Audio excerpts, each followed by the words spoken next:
Baik, hari ini kita akan belajar mengenai iman tiga perempuan. Iman tiga perempuan. Terakhir kali kita telah mempelajari bersama-sama mengenai silsilah Yesus Kristus di Perjanjian Baru yang terdapat di Matius pasal 1 dan Lukas pasal 3. Karakter-karakter yang ada di dalam silsilah kitab Matius kita sudah bandingkan juga dengan kitab silsilah di kitab Lukas. Kemudian kita telah melihat bersama-sama bagaimana di dalam silsilah Yesus Kristus secara khususnya di Matius pasal 1 itu menggambarkan kasih Tuhan yang begitu besar bagi umat manusia. Kasih Tuhan yang begitu besar. Itu sebabnya mari kita lihat lebih nyata seperti apa kasih Tuhan yang tampak kepada kita hari ini lewat mempelajari iman tiga perempuan. Iman tiga perempuan. Baik, mari kita lihat bersama-sama Galatia 3 ayat 28. Galatia 3 ayat 28, di situ dikatakan, dalam hal ini tidak ada orang Yahudi atau orang Yunani, tidak ada hamba atau orang merdeka, tidak ada laki-laki atau perempuan, karena kamu semua adalah satu di dalam Kristus Yesus. Ini firman Tuhan yang berharga. Kita semua sama, satu di dalam Kristus Yesus.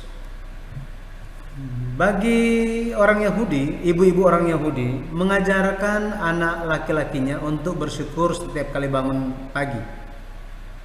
Ada 3 hal yang mereka doakan, dan saya cek ini beneran ada ternyata. Pertama kali saya dengar, oh masa sih seperti itu? Saya coba cari. Oh ternyata memang demikian. Sampai hari ini diajarkan demikian. Doa syukur yang diajarkan oleh ibu-ibu Yahudi kepada anak laki-lakinya. Yang pertama, syukur mereka apa? Mereka harus bersyukur karena dilahirkan bukan sebagai orang kafir, tetapi sebagai orang Yahudi. Yang kedua, mereka bersyukur dilahirkan bukan sebagai budak atau hamba, tetapi dilahirkan sebagai warga biasa, orang bebas gitu ya. Dan yang ketiga, mereka bersyukur karena lahir sebagai laki-laki, bukan sebagai perempuan. Gimana ibu-ibu? Masih ada yang mau jadi orang Yahudi? Kasih dah Pak, kasih. Ya, jadi kalau kita lihat mereka anak-anak laki-laki Yahudi diajarkan untuk mengucap syukur kepada Tuhan. Salah satunya bersyukur karena lahir sebagai laki-laki bukan sebagai perempuan. Bisa bayangin mengenai hal ini, ya. Kalau kita lihat dengan kebiasaan orang Yahudi demikian, oh ternyata perempuan di dalam sejarah orang Yahudi itu tidak begitu diperhatikan, tidak begitu diperhatikan. Akan tetapi di dalam silsilah Yesus Kristus, kalau kita lihat muncul di dalam silsilah Yesus Kristus muncul perempuan-perempuan yang menjadi nenek moyang Yesus Kristus. Ini merupakan suatu hal yang luar biasa. Kalau kita lihat di Matius pasal 1, Matius pasal 1 ayatnya, kalau kita lihat ayatnya yang ketiga, kemudian ayat yang kelima, di sini muncul nama-nama perempuan. Secara khususnya kita lihat kita akan lihat mengenai periode pertama. Memang ada 5 perempuan di dalam silsilah Yesus, tetapi kalau kita lihat periode pertama itu hanya 3 nama perempuan. Oke, 3 perempuan. Antara lain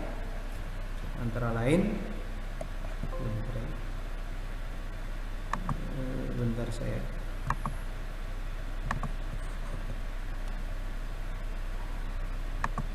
Ya.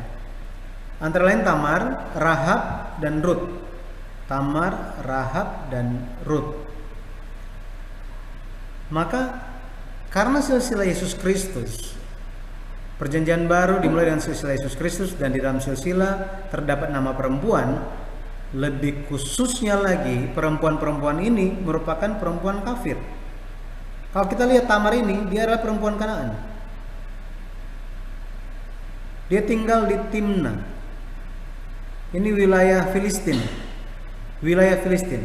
Rahab, dia orang apa? Kanaan. Khususnya tinggal di kota Yeriko. Dan Rut ini, dia adalah orang Moab. Tidak satupun mereka adalah keturunan Yahudi. Tetapi mereka bisa masuk ke dalam silsilah Yesus Kristus. Maka keselamatan telah diperluas sampai kepada perempuan dan orang kafir. Ini yang dinyatakan lewat silsilah Yesus Kristus di Matius pasal 1. Mari kita lihat. Kenapa? Apa yang menyebabkan perempuan-perempuan ini begitu menyolok masuk ke dalam silsilah Yesus Kristus? Kenapa mereka itu diutamakan? Kenapa? Kalau kita lihat masih ada kok yang lain, misalnya gitu kan. Kan dimulai dengan Abraham kan. Jadi kalau kita lihat periode pertama itu dimulai dengan Abraham. Betul ya? Nah, Abraham dia punya istri siapa? Sarah. Betul ya? Yang cantiknya luar biasa. Kemudian ada siapa? Abraham, Ishak. Ya, Ishak, ada siapa? Ada Ribka yang beriman. Terus Yakub juga. Kalau kita lihat ada Lea dan Rahel. Jadi ada orang-orang, ada perempuan-perempuan yang sebenarnya bisa dikatakan lebih layak untuk masuk ke dalam silsilah Yesus Kristus. Akan tetapi dengan sengaja Alkitab tidak taruh nama mereka. Sebaliknya Alkitab, Roh Kudus lewat penulis kitab Matius mencatat atau memasukkan nama-nama perempuan kafir dengan latar sosial yang yang tidak baik. Maaf. Latar sosial yang tidak baik. Oke. Secara khususnya kalau kita lihat periode pertama. Periode pertama ini dimulai dari satu sosok yang namanya Abraham. Dan kemudian ini berujung kepada siapa? Ini Abraham kan generasi pertama ya. Generasi yang ke-14 siapa? Itu adalah Raja Daud. Raja Daud. Maka ini menunjukkan suatu proses, terakhir saya sudah bahas mengenai hal ini. Ini merupakan proses dari satu orang berkembang gitu ya. Berkembang menjadi satu bangsa yang berkuasa. Seperti ini. Jadi dimulai dari satu orang, Abraham, menjadi satu bangsa yang berkuasa di bawah pimpinan Raja Daud. Nah, perempuan-perempuan ini di bagian judul kita langsung katakan bahwa mereka adalah orang yang beriman katanya. Iman. Ya, iman 3 perempuan. Dan di dalam zaman mereka, tanpa Tamar, tanpa Rahab, tanpa Rut, maka bisa dikatakan sejarah bangsa Israel itu akan berada di dalam satu krisis yang besar. Tanpa iman mereka, maka akan ada krisis besar. Jadi iman 3 perempuan ini menyebabkan apa? Israel luput dari krisis. Karena ada iman 3 perempuan ini. Nah, mari kita lihat satu persatu dan kita coba sambil belajar mengenai teladan iman mereka. Oke, teladan iman mereka. Yang pertama Tamar. Dia, kalau kita baca di Kejadian 38, dia melakukan dosa yang dikenal sebagai dosa incest gitu ya. Dosa incest.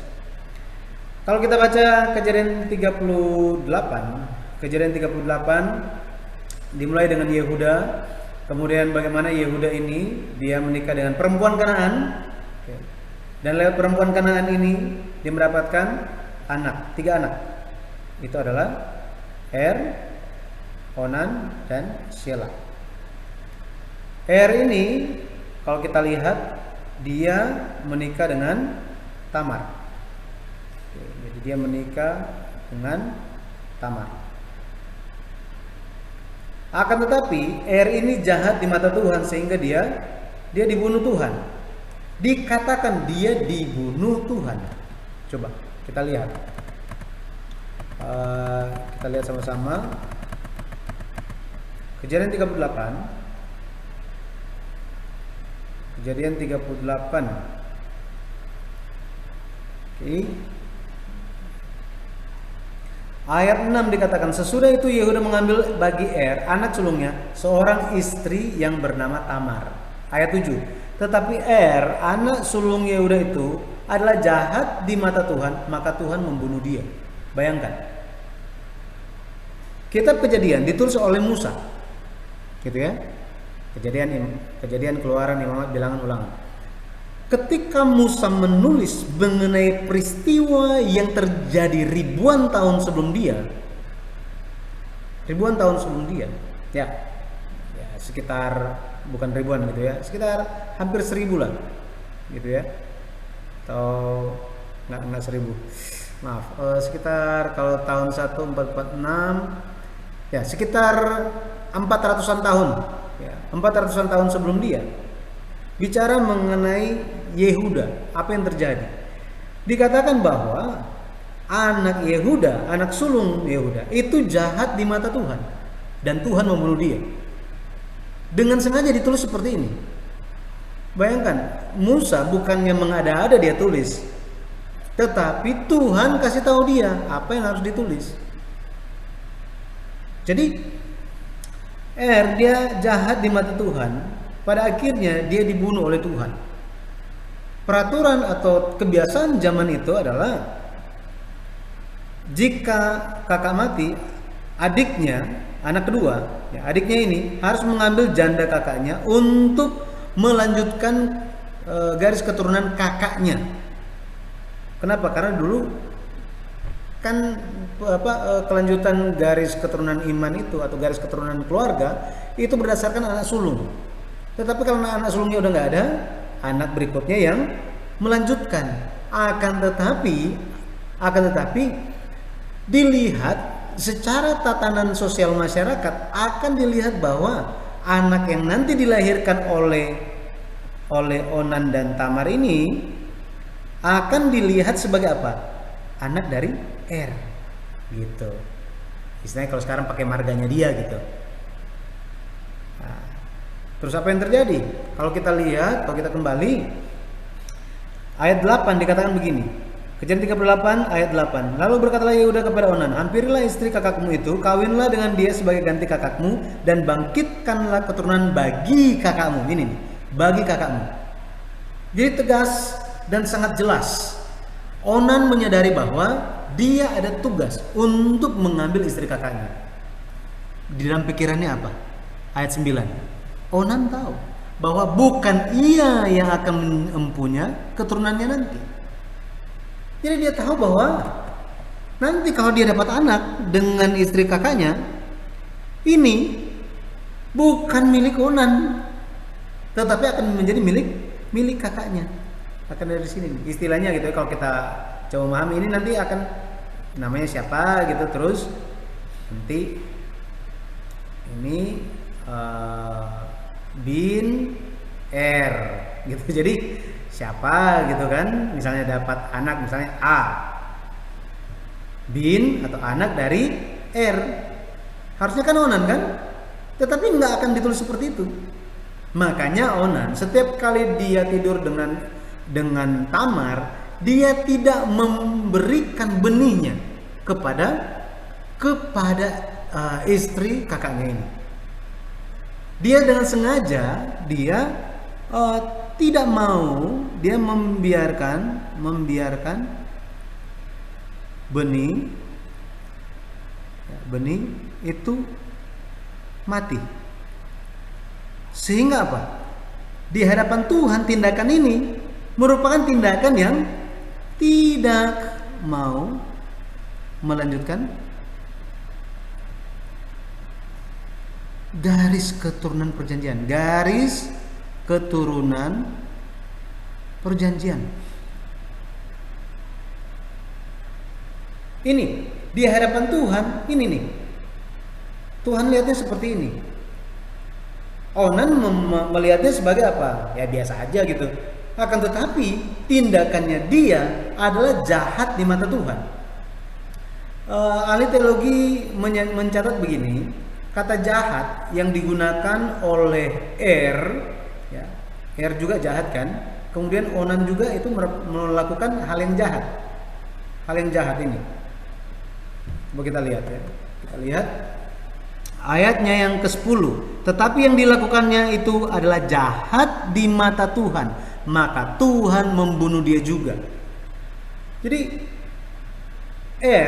itu jahat di mata Tuhan, maka Tuhan bunuh dia.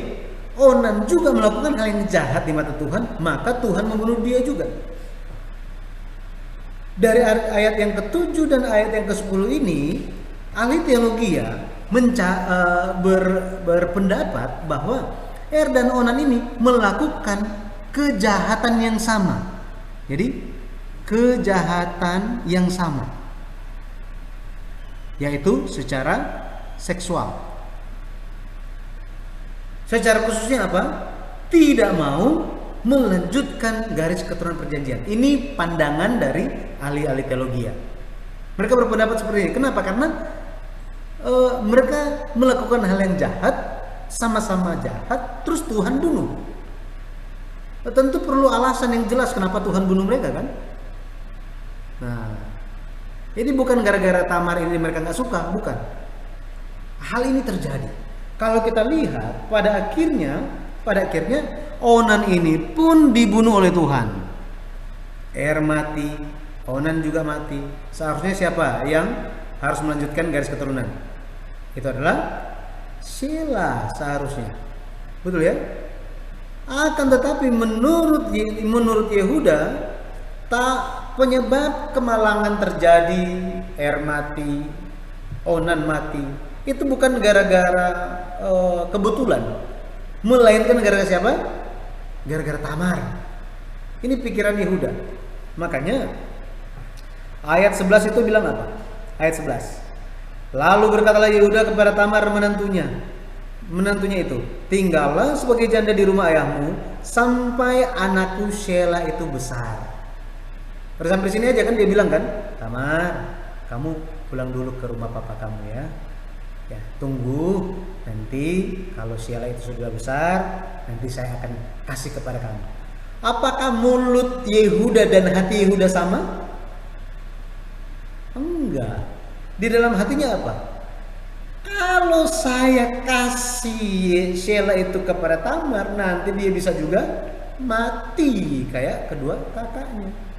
Ini pikiran Yehuda. Pada akhirnya, bayangkan, Tuhan, dari sisi Tuhan melihat perjanjian yang dia berikan, yang Allah dirikan dengan Abraham, terus diturunkan kepada siapa? Ishak, diturunkan kepada Yakub, dan sekarang telah diturunkan kepada Yehuda dan saudara-saudaranya. Apa yang terjadi? Sudah hampir putus. Bagaimana Tuhan akan datang? Bagaimana Tuhan akan membentuk bangsa yang besar sebagai keturunan Abraham jika Yehuda tidak memperhatikan bahwa melanjutkan garis keturunan merupakan kehendak Tuhan yang penting di zaman itu. Disinilah krisis terjadi. Krisis. Negara yang sementara krisis kehabisan jumlah penduduk, nggak ada penduduk lagi. Saya pernah cari itu ada beberapa negara. 3 diantaranya adalah Singapura, Jepang, dan Korea Selatan. Singapura, Jepang, dan Korea Selatan. Kenapa? Anak-anak mudanya mau menikah tetapi tidak mau punya anak. Lebih baik punya anjing peliharaan daripada punya anak. Bayangkan. Sekarang yang menghadapi krisis siapa? Apakah keluarga menghadapi krisis? Lebih besar lagi. Negara menghadapi krisis. Krisis besar. Makanya ada teman saya yang dapat tawaran, mau nggak jadi warga negara Singapura katanya. Karena krisis yang seperti ini, gitu ya. Dalam hal ini Tuhan menghadapi krisis. Siapa yang memahami hati Tuhan waktu itu? Nggak ada, gitu ya. Nggak ada yang memiliki mata yang melihat hal tersebut. Secara khusus kalau kita lihat Kejadian 38 hanya mengenai satu hal sebenarnya. Apa? Mengenai apa?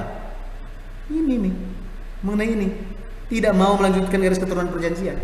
Cuma gara-gara itu aja terjadi krisis yang begitu besar. Ini krisisnya. Tidak mau melanjutkan garis keturunan perjanjian. Itu sebabnya hari ini kita perlu melakukan doa dan juga menginjil. Kenapa? Apakah iman kita sudah kita wariskan? Ini. Apakah kita sementara mengalami krisis? Bagaimana dengan orang-orang sekitar kita? Makanya hamba-hamba Tuhan, keluarga-keluarga harus memperhatikan hal ini. Supaya iman bisa terus dilanjutkan. Pada akhirnya kalau kita lihat di Kejadian pasal 38 yang bisa memahami krisis ini siapa? Tamar. Tamar dia mengambil resiko itu. Kalau kita lihat resiko apa yang diambil, coba kita lihat. Jadi kalau kita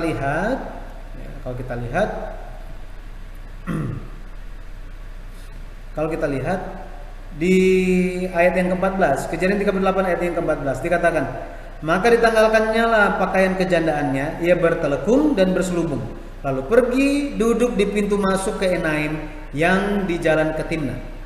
Karena dilihatnya, nah ini dilihatnya, karena apa? Karena dia berpikir dan dia perhatikan, oh ternyata apa? Sheila sudah besar dan tidak diberikan juga kepada Sheila itu untuk menjadi istrinya. Jadi dia Tamar ini tidak diberikan kepada Sheila menjadi istri Sheila. Kalau kita hanya lihat bagian ini saja dan tidak ada apa? Misalnya Kejadian pasal 38 berhenti di sini, berhenti di ayat yang ke-14 misalnya. Maka kita akan berpikir bahwa apa? Wah, ini anak mantu parah ini. Betul kan? Ini parah sekali ini. Gatel luar biasa ini. Waduh. Tetapi kalau kita lihat Tamar berani. Kalau kita lihat resiko apa yang dihadapi? Resiko apa? Resikonya ini di sini nih. Sesudah kira-kira 3 bulan dikabarkan kepada Yehuda, Tamar menantumu bersundal, bahkan telah mengandung dari persundalannya itu. Kenapa? Emang si Tamar dia menyamar sebagai sundal, kemudian dia tidur dengan papa mertuanya. Apakah dia cerita-cerita ke orang? Apakah itu suatu hal yang dibanggakan? Kalau kita lihat enggak kan? Jadi ketahuannya dari mana? Ketahuannya setelah 3 bulan. Lihat sini, 3 bulan. Kira-kira 3 bulan. Artinya apa? Udah mulai mual-mual dan langsung ketahuan. Itu nggak usah pergi USG, nggak perlu pakai tes pack, tes kehamilan. Orang zaman itu udah bisa tahu yang seorang perempuan dia hamil atau tidak itu dari apa? Dari ciri-ciri perubahan tubuhnya dan hal-hal yang dia alami. Dan mereka bisa lihat bahwa apa? Wah, ini hamil ini. Ini hamil. Dan gak ada yang tahu siapa laki-laki yang menyebabkan kehamilan ini. Waktu itu dibilang apa? Ayat yang ke-24. Yehuda, Tamar menantumu bersundal, bahkan ia telah mengandung dari persundalannya itu. Yehuda bilang apa? Bawa perempuan itu supaya dibakar. Bayangkan, siapa yang mau dibakar? Apakah Tamar begitu haus akan nafsu seksual sampai apa dia mau ambil risiko untuk dibakar? Nah, pada akhirnya kalau kita lihat, Tamar telah meminta duluan, ya. Tamar sudah meminta duluan yang di awal tadi sebelumnya waktu dia menyamar itu, dia bilang, "Oh, minta barang-barang," katanya, gitu ya. Tanggungan gitu ya, tanggungan. Jadi, tanggungannya itu apa? Kalau kita lihat ayatnya yang ke-18, Tamar minta apa? Dia minta jaminan. Ini luar biasa. Dia minta jaminan. Cap meterai, kalung, ini yang kedua, kalung. Terus ada tongkat yang ada di tanganmu itu. Yehuda berikan itu semua.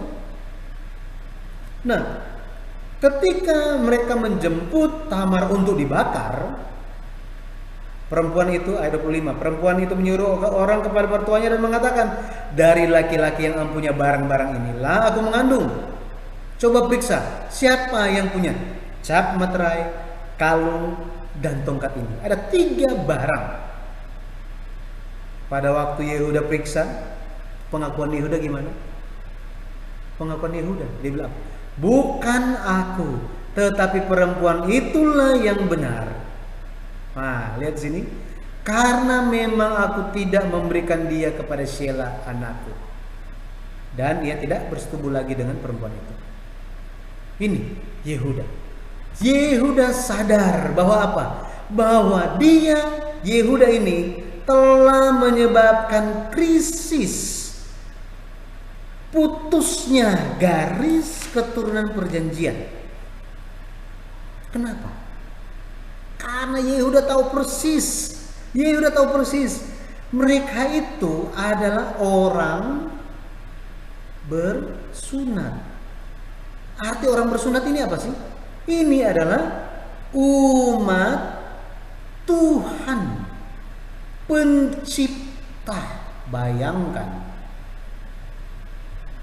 bahwa apa? Juru selamat akan datang lewat keluarga mereka. Makanya dia langsung apa? Ya, benar. Memang perempuan itu yang benar. Berarti apa yang Tamar lakukan ini, mananya yang benar? Ini pertanyaannya, mana yang benar? Apakah tidur dengan perihal tindakan tidur dengan papa mertuanya ini saja yang dibenarkan? Bukan, betul ya? Apa kebenaran di sini? Kebenaran di sini yang dikatakan benar itu apa? Ini mana tadi? Karena memang aku tidak memberikan dia kepada Shelah anakku. Artinya apa? Artinya seharusnya Shelah ini diberikan kepada Tamar, ya kan? Supaya apa? Supaya garis keturunan bisa lanjut. Tetapi Yehuda tidak membiarkan itu terjadi. Dia melarang itu terjadi karena ketakutannya. Maka tindakan bagian apanya Tamar yang benar? Itu adalah Tamar. Kebenaran yang Tamar miliki adalah dia senantiasa memikirkan supaya apa? Garis keturunan perjanjian ini selalu harus berlanjut, tidak terputus. Ini pikiran Tamar. Inilah kebenaran. Bahwa apa? Keturunan perjanjian itu harus dilanjutkan. Kebenaran kita hari ini apa? Kebenaran bagi kita adalah Yesus adalah Tuhan bagi kita. Firman yang disampaikan kepada kita itulah kebenaran. Dan kebenaran ini harus diapain?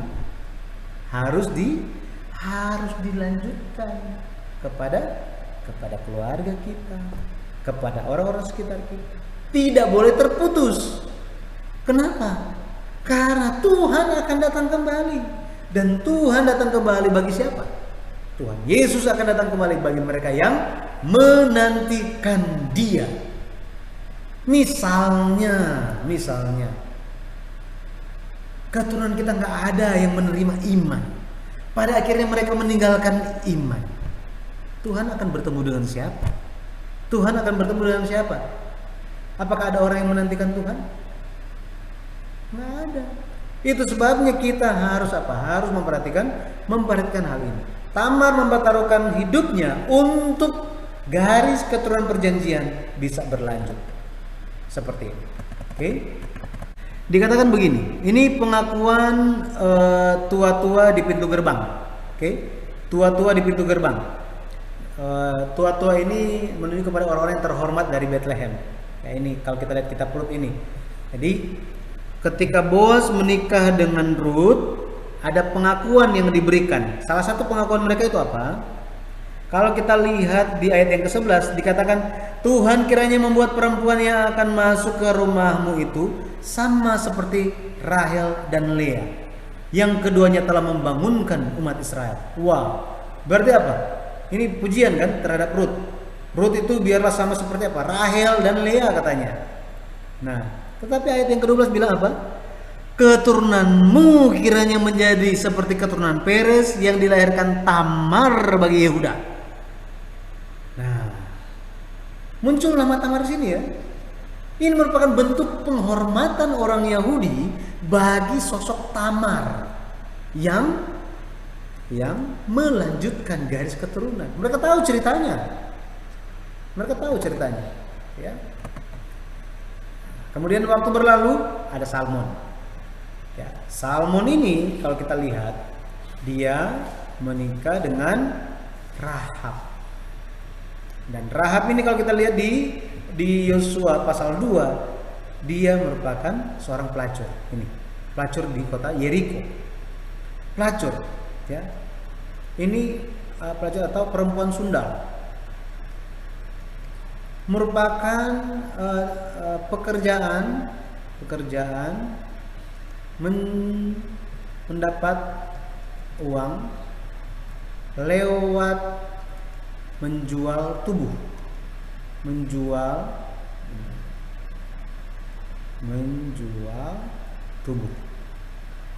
Ini yang menjadi profesi Rahab, ya. Tetapi seperti apa? Seperti apa iman Rahab? Oke, coba kita lihat bersama-sama iman Rahab. Jadi kalau kita lihat iman dari Tamar, ini apa? Mempertaruhkan nyawa demi apa? Kelanjutan keturunan perjanjian. Ini yang ditekankan lewat Tamar. Oke, iman yang ditekankan lewat dia. Makanya Tamar ini arti nama Tamar itu ada arti nama Tamar itu. Oke. Tamar, kalau kita lihat Tamar, ini artinya tiang. Artinya tiang atau mendirikan.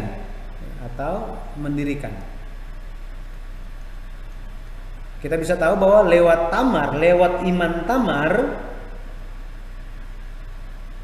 dia menjadi tiang yang menopang keluarga Yakub, menopang keluarga Yehuda. Sehingga apa? Lewat keturunan Tamar inilah, lewat iman Tamar inilah, Yehuda, garis keturunan Yehuda bisa berlanjut sampai apa? Sampai Daud lahir, Yesus Kristus pun bisa datang. Ya. Nah, iman Rahab ini seperti apa? Iman Rahab. Coba kita perhatikan mengenai Rahab ini. Kita lihat sama-sama Yosua 2 ayat yang ke-10. Coba kita lihat. Yosua, coba kita lihat ya. Yosua 2. Yosua pasal 2. Mari kita lihat dari ayat yang ke-9 ya. Kita lihat ya. Dari ayat yang ke-9 dikatakan, dan berkata kepada orang-orang itu, aku tahu. Ini jadi siapa namanya? Si Rahab bicara kepada kedua pengintai. Dia bilang begini, aku tahu bahwa Tuhan telah memberikan negeri ini kepada kamu, dan bahwa kengerian terhadap kamu telah menginggapi kami, dan segala penduduk negeri ini gemetar menghadapi kamu. Sebab kami mendengar bahwa Tuhan telah mengeringkan air laut Teberau di depan kamu ketika kamu berjalan keluar dari Mesir, dan apa yang kamu lakukan kepada kedua raja orang Amori yang di seberang sungai Yordan itu, yakni kepada Sihon dan Og yang telah kamu tumpas. Ketika kami mendengar itu, tawarlah hati kami dan jatuhlah semangat setiap orang menghadapi kamu, sebab Tuhan Allahmu ialah Allah di langit di atas dan di bumi di bawah. Bisa lihat di sini. Jadi Rahab, ini dari ayat 9 ya, ayat 9 sampai 11. Rahab itu dia percaya kepada Tuhan. Kepada Tuhan. Pencipta katanya. Ya, pencipta langit. Ya, langit dan apa tadi dikatakan? Langit di atas dan bumi di bawah, ya. Kita bisa lihat iman. Tuhan pencipta. Bahwa apa? Tuhan telah menyerahkan kota itu kan, bangsa itu kepada orang Israel. Dia percaya ini kan? Dia percaya tentang apa? Bahwa kehendak Tuhan atau perjanjian Tuhan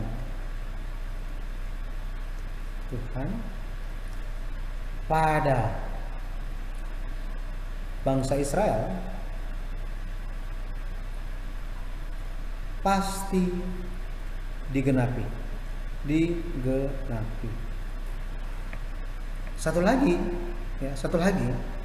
kalau kita lihat, dia memiliki apa? Iman yang takut akan Tuhan. Kita bisa lihat itu semua dari mana? Dari Yosua 2 ayat 9 sampai 11. Sekarang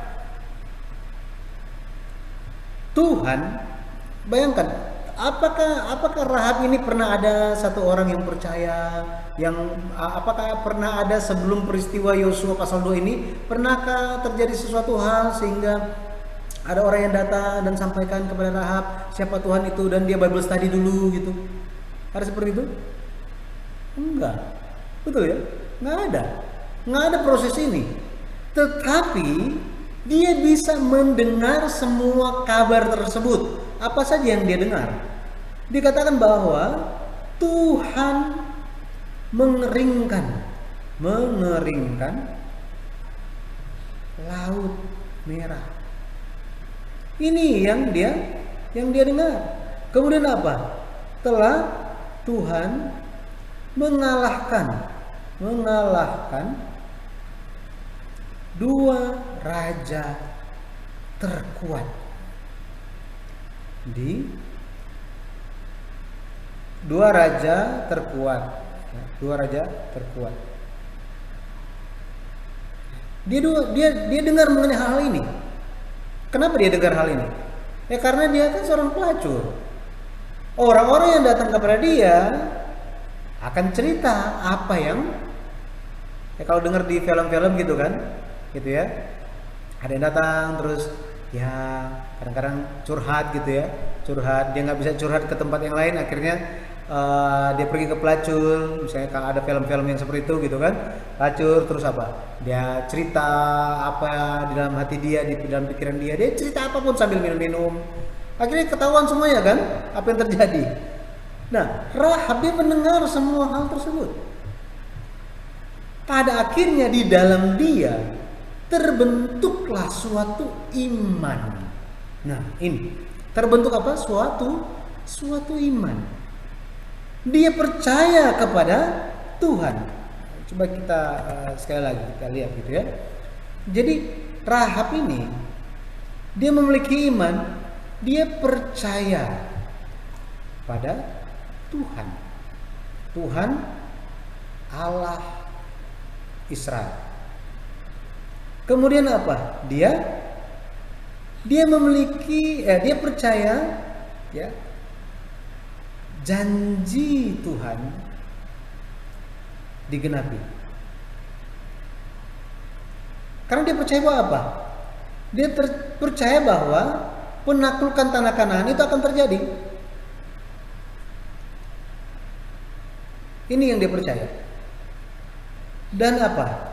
Dia ada iman yang takut akan Tuhan. Sekarang, siapa saja sih yang takut akan Tuhan di kota Yeriko?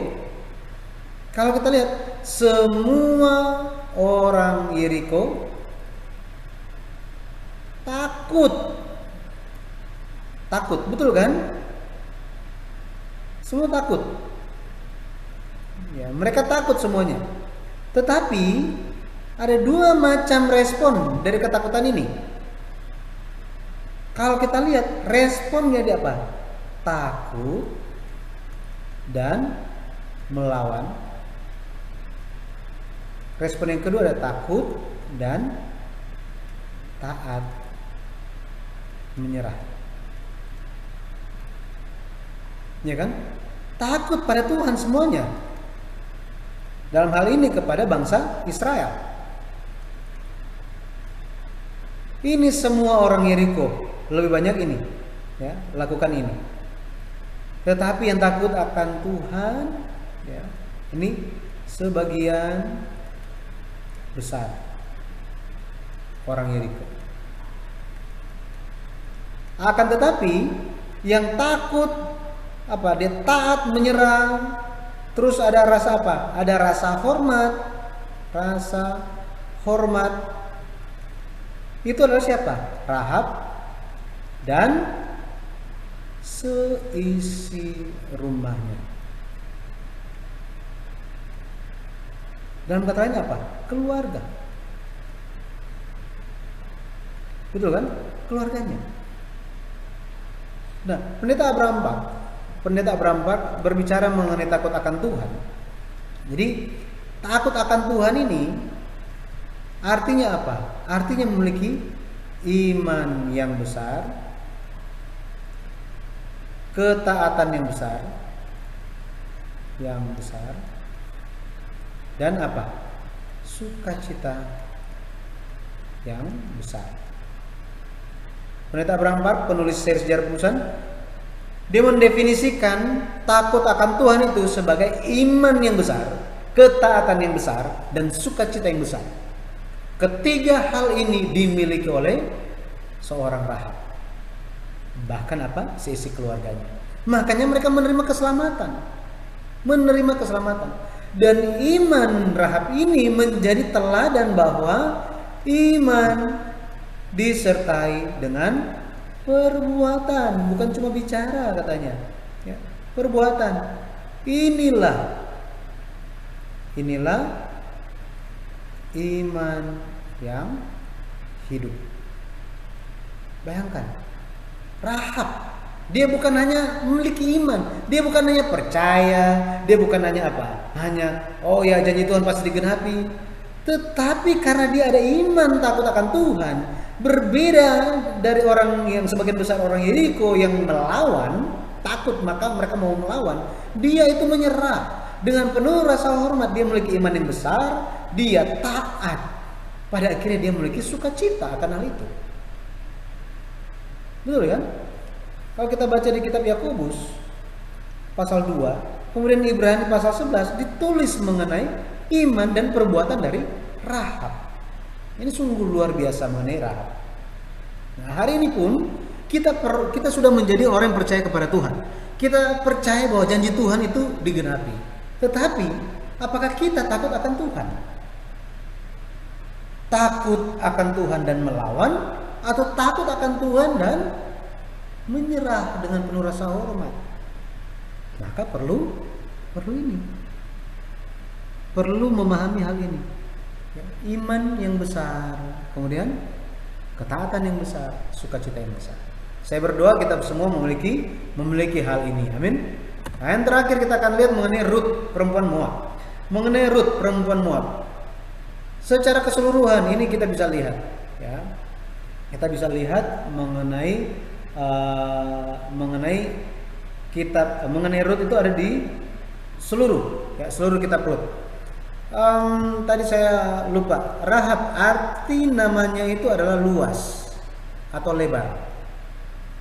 Ya. Maka lewat arti namanya kita bisa lihat, ya, Rahab ini memiliki hati yang luas.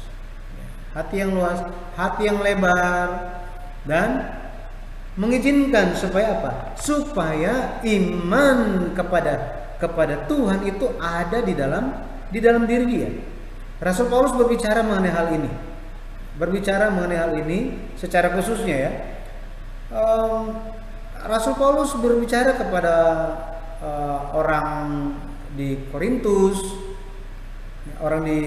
bahwa kami memiliki hati yang lebar kepada kamu, tetapi kenapa kenapa kami itu kayak apa, ya, sempit gitu. Di hati kamu tuh kami tuh sempit, ya.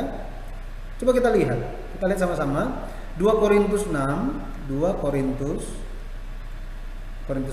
ayat 11 sampai 13. Dibilang apa di situ? Coba kita lihat bersama-sama. Kita lihat 2 Korintus 6. Kita lihat ayatnya yang ke-11. Dibilang begini. Hai orang Korintus, kami telah berbicara terus terang kepada kamu. Hati kami terbuka lebar-lebar bagi kamu. Dan bagi kamu ada tempat yang luas dalam hati kami. Tetapi bagi kami hanya tersedia tempat yang sempit di dalam hati kami. Maka sekarang supaya timbal balik, aku berkata seperti kepada anak-anakku, bukalah hati kamu selebar-lebarnya. Amin. Jadi Rahab memberikan hati dia dengan luas, dengan lebar, untuk iman yang takut akan Tuhan, ya. Untuk Tuhan itu masuk ke dalam diri dia. Sama seperti itu, kiranya hari ini pun kita bisa membuka lebar hati kita untuk firman masuk ke dalam hati kita, dan biarlah Tuhan bekerja dengan aktif di dalam kehidupan kita. Amin. Amin. Ya, Rut perempuan Moab. Sebelum mereka mendapatkan keturunan, Malon ini mati, Kilion juga mati. Naomi, dia melihat, wah, dia sangat malang. Dia sudah berpikir bahwa apa? Wah, arti nama saya sebenarnya ini sukacita, gembira, gitu ya. Saya mau ganti nama di KTP saya. Saya mau ganti nama menjadi Mara, yang artinya apa? Pahit.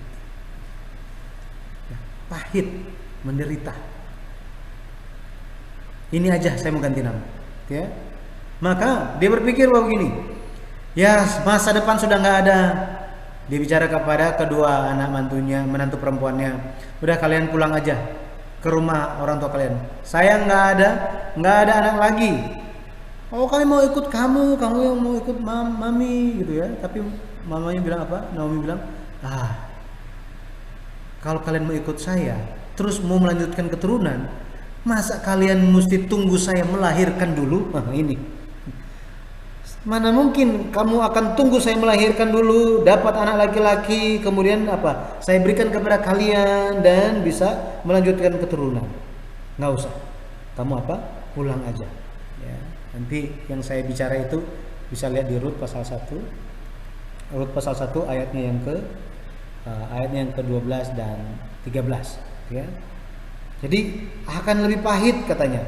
Akan lebih pahit keadaanku, ya, karena sepertinya Tuhan itu melawan aku katanya. Ya, jadi dia say goodbye dan Orpa ini akhirnya pulang. Ya, dia pulang. Ada satu yang keras kepala, Rut. Dia nggak mau pergi. Dia memberikan pengakuan apa? Dia memberikan pengakuan di ayatnya yang ke ini, iman dari Rut. Kita bisa lihat di Rut 1 ayatnya yang ke-16 sampai 17. Dikatakan apa? Dikatakan, tetapi Rut, kita lihat di sini aja. Ayat yang ke-16. 16 dikatakan begini.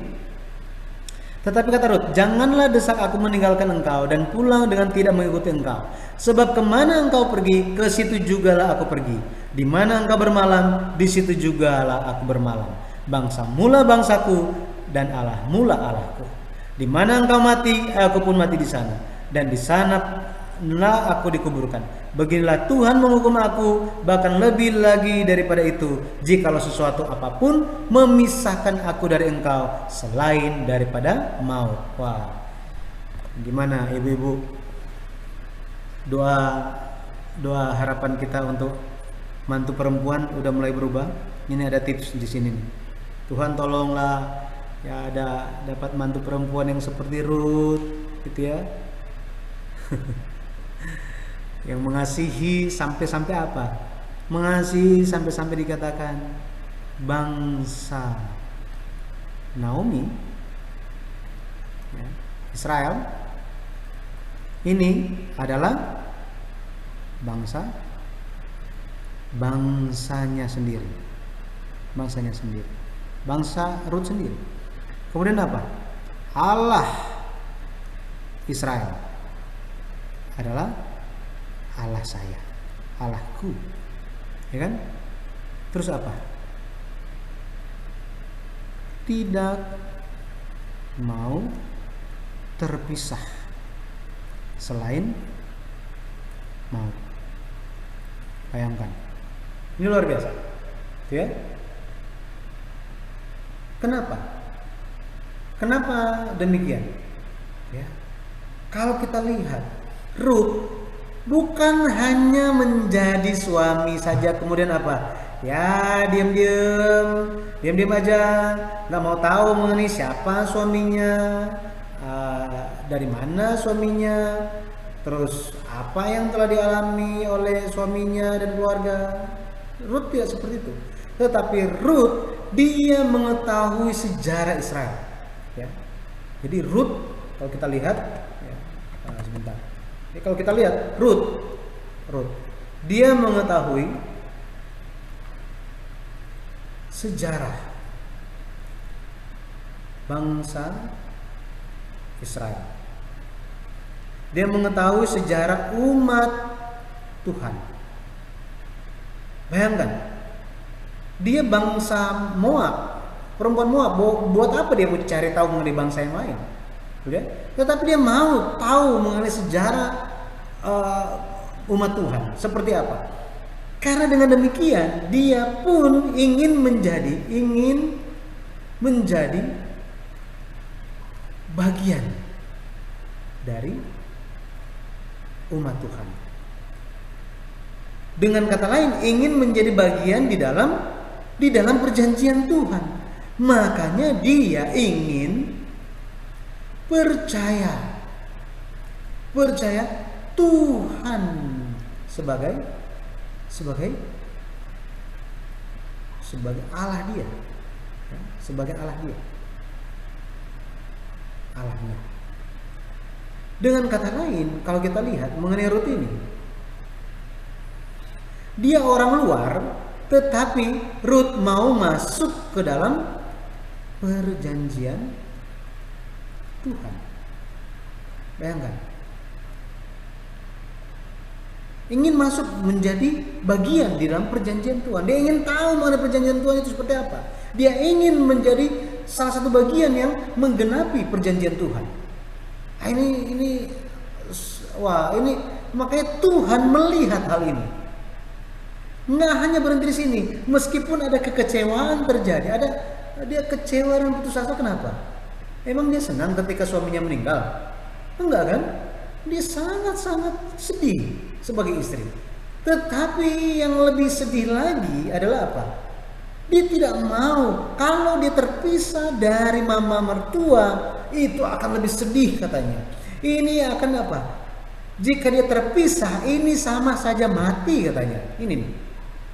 Tidak mau terpisah selain mau. Bayangkan. Kenapa? Karena dia ingin jadi bagian di dalam perjanjian Tuhan. Kita bisa lihat Naomi memiliki peran yang besar di situ. Naomi memiliki peran besar tentang memperkenalkan iman kepada Tuhan Israel seperti apa. Nah, ini terjadi. Pada akhirnya Ruth benar-benar nggak berhenti di sini, Dia Dia tahu bagaimana harus bersikap. Kalau kita lihat setelah akhirnya mereka kembali kan, Ruth ikut dengan Naomi, akhirnya mereka pulang ke dari Moab, mereka akhirnya pulang ke Bethlehem. Katanya kelaparannya sudah selesai kan, mereka pulang. Jadi di Bethlehem ada Naomi dan ada Ruth. Mereka, ya, ini satu rumah mereka, gitu ya, satu rumah. Tetapi harus bekerja. Ruth akhirnya bekerja, ya. Tetapi bagaimana Ruth ini dikenal? Ruth ini dikenal sebagai seseorang yang perempuan baik-baik, gitu ya. Perempuan baik-baik. Dan kalau kita lihat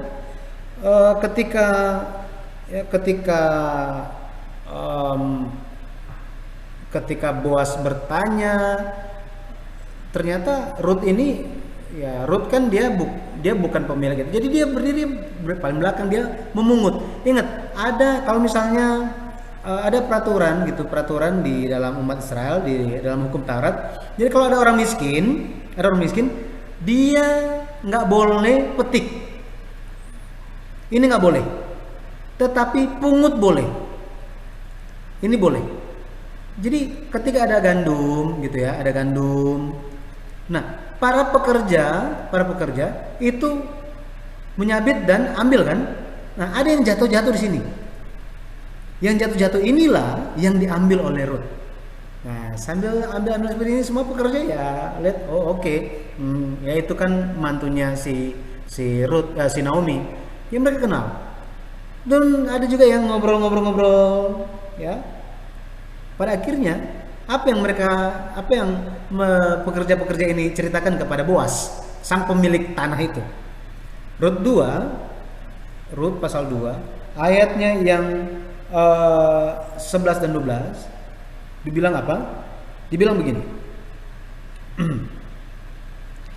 Boas menjawab, telah dikabarkan orang kepadaku dengan lengkap segala sesuatu yang engkau lakukan kepada mertuamu sesudah suamimu mati.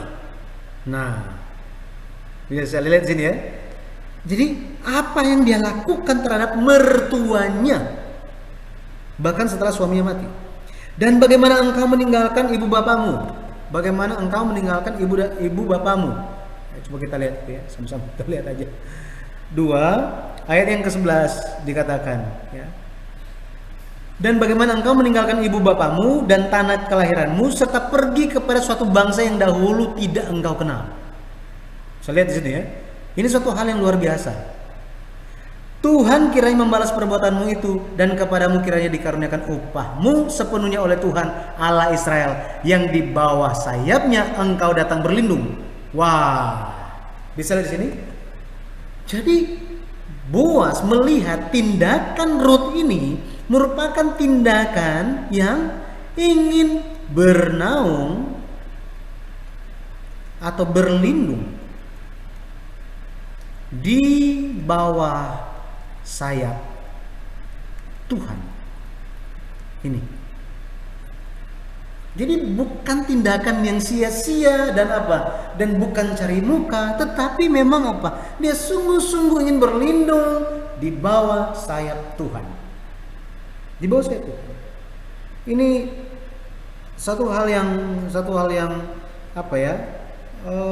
sangat-sangat mengesankan bagi seorang Boas, bahkan seluruh umat Israel waktu itu, ya, secara khususnya orang-orang di Bethlehem. Apalagi yang diketahui ya, yang diakui. Seperti apa Rut ini? Coba kita lihat Rut 3 ayatnya yang ke-10. 10 sampai 11. Di sini dikatakan begini. Lalu katanya, di sini Boas yang berbicara. Diberkatilah kiranya engkau oleh Tuhan ya anakku. Sekarang engkau menunjukkan kasih-Mu lebih nyata lagi daripada yang pertama kali itu. Karena engkau di sini, engkau tidak mengejar-ngejar orang-orang muda, baik yang miskin maupun yang kaya. Jadi Rut ini bukan perempuan gatel gitu. Benar-benar orang yang baik, perempuan yang baik gitu ya. Ayat 11 dikatakan, oleh sebab itu anakku janganlah takut. Segala yang kau katakan itu akan kulakukan kepadamu. Sebab setiap orang dalam kota kami tahu, nah di sini, bahwa engkau seorang perempuan baik-baik. Nah luar biasa. Itu ya. Pada akhirnya kalau kita lihat Rut, dia rela menjalankan kehidupan yang dia bisa saja berhadapan dengan orang-orang yang melihat, kamu kan orang Moab. Orang Moab itu nggak boleh masuk ke dalam jemaat Tuhan loh. Itu ada dalam hukum kami. Itu ada dalam hukum Taurat. Bisa saja terjadi seperti itu. Akan tetapi justru dia menerima pujian. Jadi kutukan di Ulangan 23 ayat 3 pada akhirnya seharusnya dia menerima kutukan kan? Dia dipuji. Ini terjadi kepada siapa? Kepada Rut. Dia adalah perempuan Moab. Ini yang dikutuk oleh Tuhan, bangsa yang dikutuk oleh Tuhan, nggak boleh masuk ke dalam jemaat Tuhan. Akan tetapi karena Rut, maka apa? Boleh. Wah. Maka kita bisa lihat bahwa iman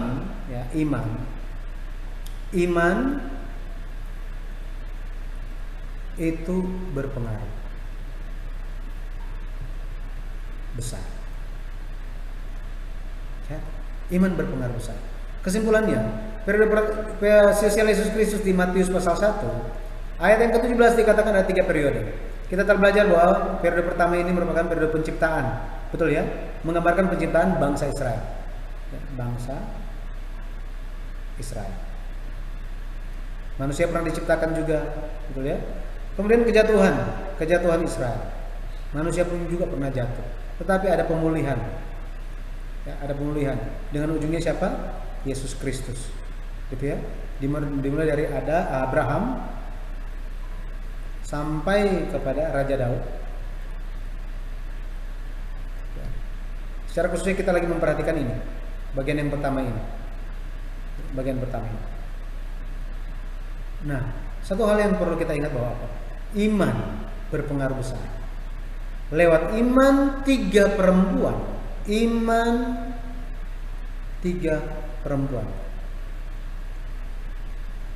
Kita bisa lihat bahwa iman berpengaruh besar.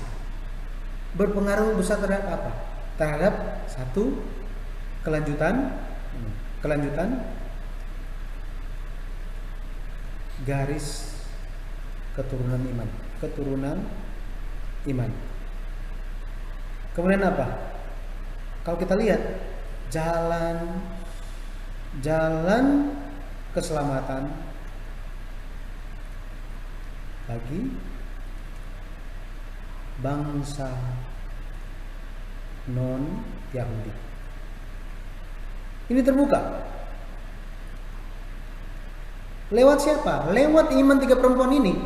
Kalau mereka tidak memiliki iman yang seperti itu, maka kita tidak ada harapan. Tetapi karena bagi mereka memiliki iman yang luar biasa, pada akhirnya kelanjutan garis keturunan iman bisa terus sampai kepada Yesus Kristus, bahkan sampai kepada siapa? Kepada kita hari ini. Iya kan? Jalan keselamatan terbuka juga bagi kita hari ini. Terbuka bagi siapa? Bagi kita. Itu sebabnya marilah kita bercermin lewat iman dari ketiga perempuan ini. Pada akhirnya akan tercipta sebuah komunitas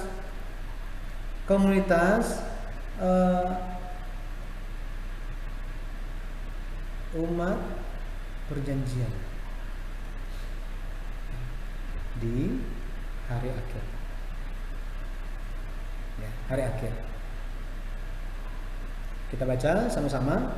Ya, ini yang terakhir kita baca Wahyu 14 ayat 1.